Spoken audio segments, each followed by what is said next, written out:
নাহমাদুহু ওয়া নুসাল্লি আলা রাসূলিল কারীম আম্মা বা'দ আউযু বিল্লাহি মিনাশ শাইতানির রাজিম বিসমিল্লাহির রহমানির রহিম। বন্ধুগণ, আমি সাধক মোস্তাক মনির বাংলাদেশ। আমি আজকে আপনাদের সম্মুখে ধর্মযুদ্ধ বলতে কি বোঝায় এ সম্পর্কে আলোচনা, সমালোচনা, ব্যাখ্যা, বিশ্লেষণ, বিভিন্ন ধর্মীয় মতবাদকে কেন্দ্র করে বা ধর্মীয় দৃষ্টিকোণ থেকে এর ব্যাখ্যা, বিশ্লেষণ এবং আলোচনা, সমালোচনা এবং পর্যালোচনামূলক একটি ভিডিও, যেখানে আমার ব্যক্তিগত কোনো আমি মতামত তুলে ধরব না। আমি শুধু এই বিষয়টার উপরে একটু ব্যাখ্যা বিশ্লেষণ করব। তো প্রথমে আমি একটা কথা বলে নেই যে এই পৃথিবী সৃষ্টির পর থেকে যত ধর্ম এই পৃথিবীতে এসেছে,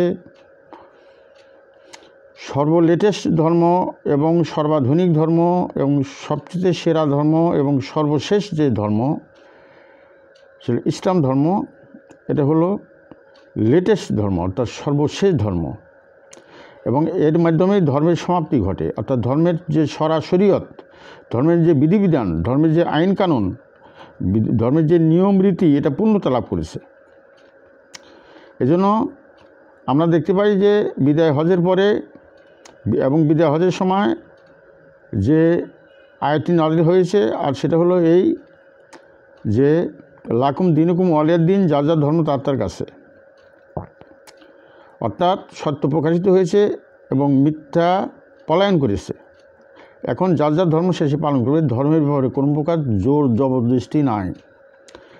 যেখানে ধর্মের ব্যাপারে কোনো প্রকার জোর জবরদস্তি নাই এবং এটা আল্লাহ রাব্বুল আলামিনের এটা একটা প্রত্যাদেশ, সুতরাং ইসলাম ধর্মের আবির্ভাবের সঙ্গে সঙ্গে এবং ইসলাম ধর্ম সুপ্রতিষ্ঠিত হওয়ার সঙ্গে সঙ্গে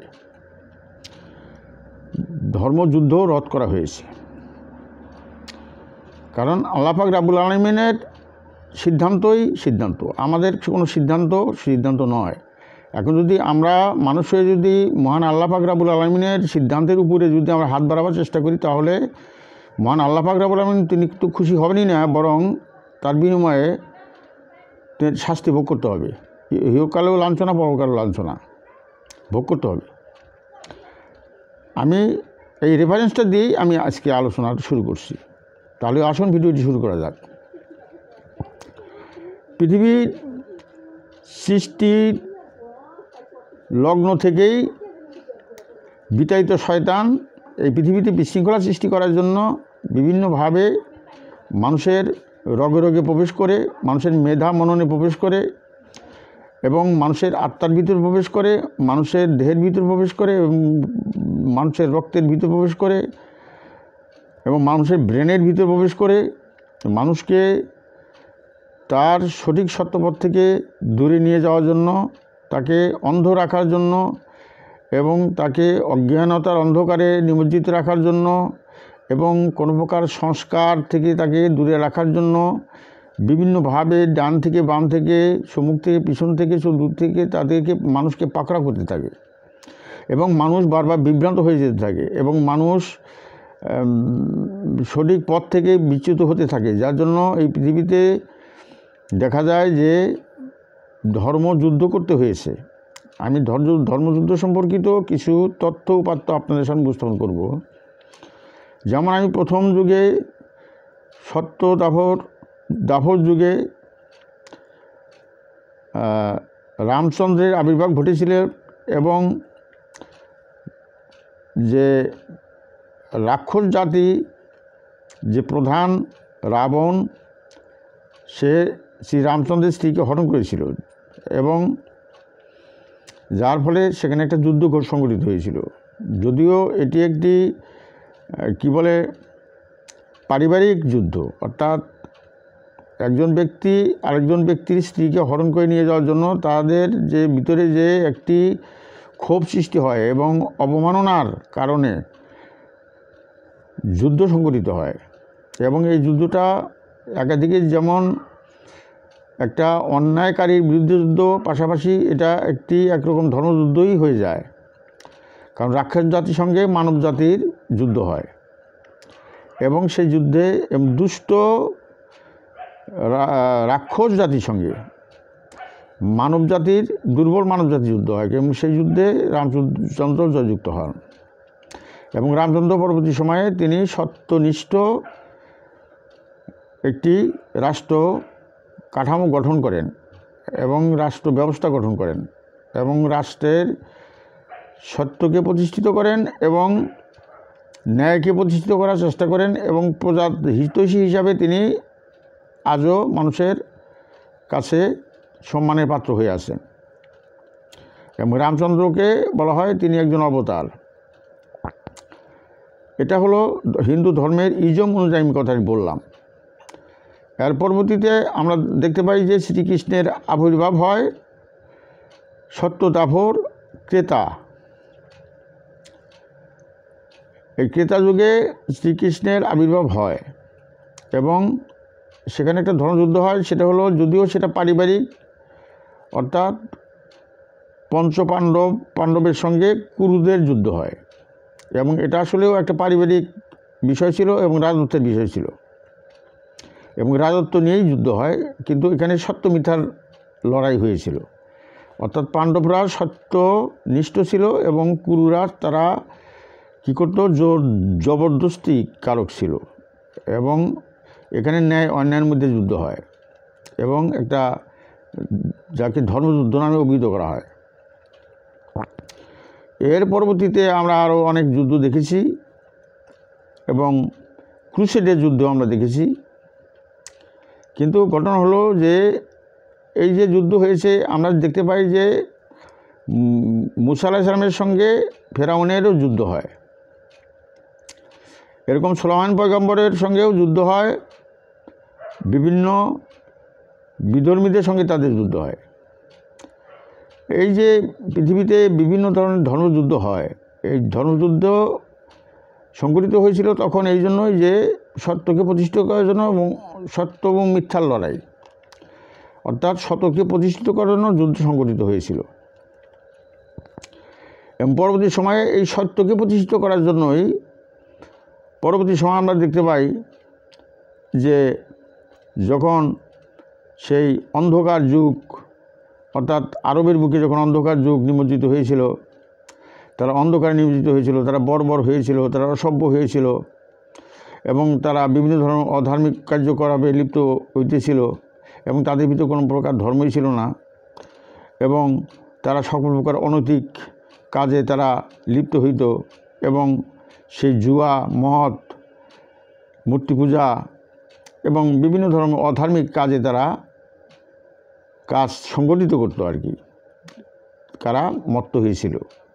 সুতরাং তাদেরকে সংশোধন করার জন্য তথা সারা বিশ্বকে সংশোধন করার জন্য তথা সারা পৃথিবীতে সেই এক এবং একক, অর্থাৎ একমাত্র ধর্ম ইসলামকে প্রতিষ্ঠিত করার জন্য এবং সকল ধর্মকে বাতিল ঘোষণা করে একমাত্র ইসলামকে প্রতিষ্ঠিত করার জন্য হযরত মুহাম্মদ আহমদ মুস্তাফা সাল্লাল্লাহু আলাইহি সাল্লাম তিনি আল্লাহর পক্ষ থেকে প্রত্যাদিষ্ট বান্দা এবং রসুল এবং নবী হিসাবে আবির্ভূত হন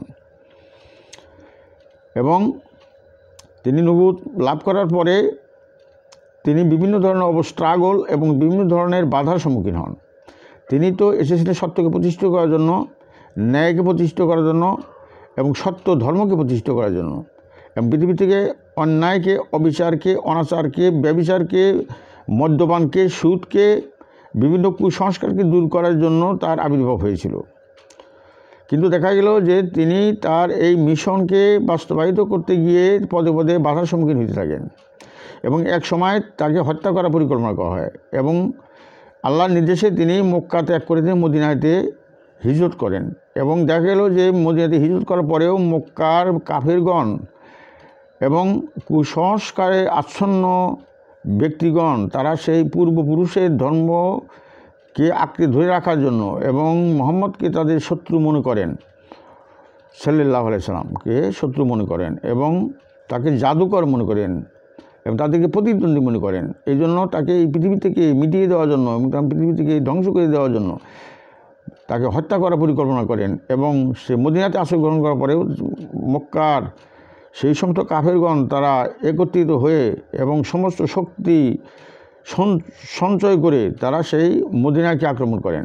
এবং মদিনাতে যখন আক্রমণ করা হয় তখন আমাদের প্রিয় নবী হযরত মুহাম্মদ আহমদ মুস্তাফা সাল্লাল্লাহু আলাইহি ওয়াসাল্লাম তিনি সত্যকে সুপ্রতিষ্ঠিত করার জন্য এবং যারা সত্যকে ধ্বংস করতে চান তাদেরকে প্রতিহত করার জন্য তিনি কী করেন, তিনি আত্মরক্ষামূলক যুদ্ধে অবতীর্ণ হন এবং সেই যুদ্ধে তিনি জয়যুক্ত হন।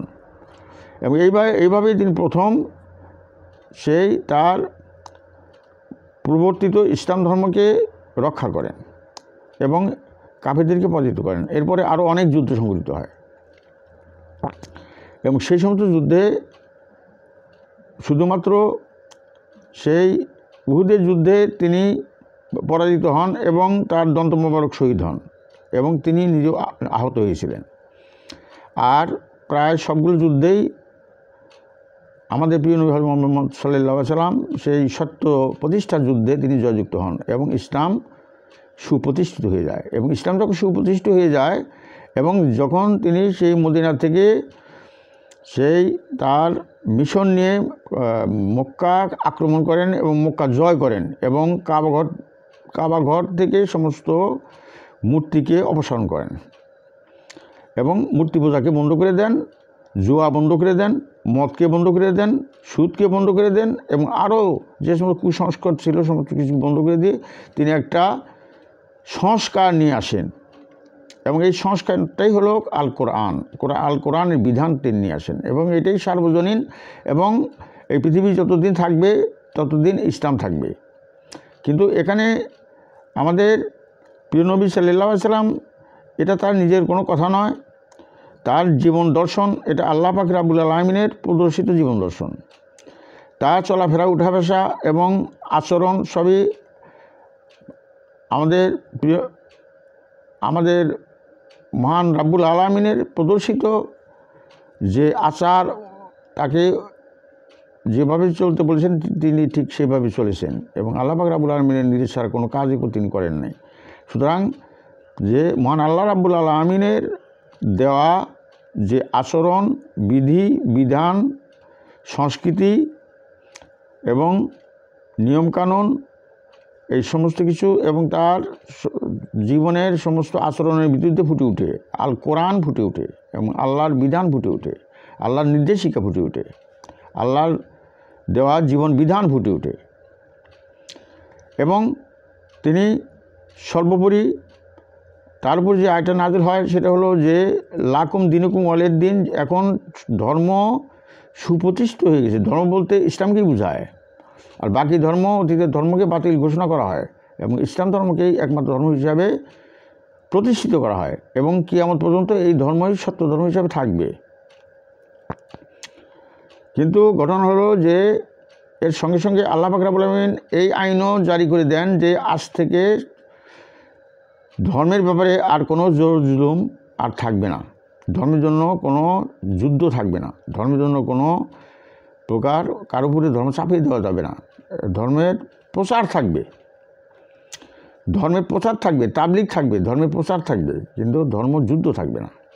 তবে এখানে একটা বিষয় আছে, পরবর্তী সময়ে যে সমস্ত আলেম ওলামাগণ এসেছেন এবং যুগের ইমামগণ এসেছেন তারা যে ফয়সালাটা দিয়েছেন সেটা হলো এই যে শান্তিপূর্ণভাবে ধর্ম প্রচারের ক্ষেত্রে যদি কেউ কোনো বাধার সম্মুখীন হয় তখন প্রথমত যদি শক্তি থাকে সেটাকে প্রতিহত করা হবে, আর যদি শক্তি না থাকে তাহলে চুপ থাকতে হবে এবং মনে মনে ঘৃণা করতে হবে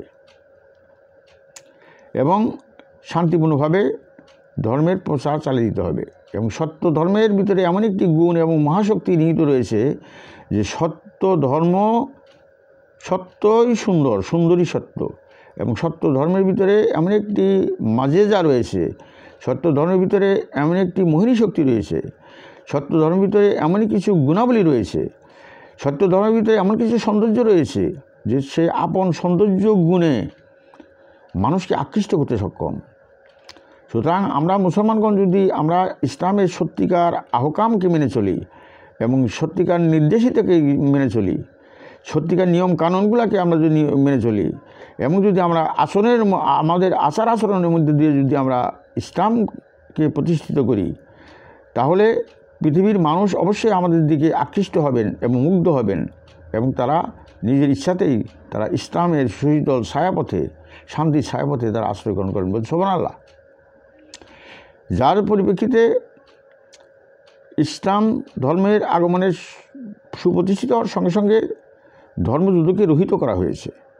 অর্থাৎ লাকুম দিনুকুম ওয়ালিদ দিন, অর্থাৎ সত্য প্রকাশিত হয়েছে, মিথ্যা পলায়ন করেছে। ধর্মের ব্যাপারে কোনো প্রকার জবরদস্তি নাই, যা যা ধর্ম সে পালন করবে। এই আয়াতের মাধ্যমে ধর্মযুদ্ধকে রহিত করা হয়েছে। কিন্তু পরবর্তী সময়ে ইমামগণ এই মশলা দিয়েছেন যে সত্য ধর্ম শান্তিপূর্ণভাবে প্রচার করার ক্ষেত্রে যদি কোনো বাধার সম্মুখীন হয়, তাহলে যদি শক্তি থাকে সেটাকে প্রতিহত করবে। আমার এই ক্ষুদ্র আলোচনা থেকে যদি কোনো তথ্য উপাত্ত দর্শন এবং কোনো কিছু পেয়ে থাকেন, কোনো তথ্য পেয়ে থাকেন যা আমাদের জন্য কাজে আসতে পারে, তাহলে আমার এই পরিশ্রম হবে সার্থক। ওয়া আখির দাওয়ানা আলহামদুলিল্লাহি রাব্বিল আলামিন। আসসালামু আলাইকুম ওয়া রাহমাতুল্লাহি ওয়া বারাকাতুহু।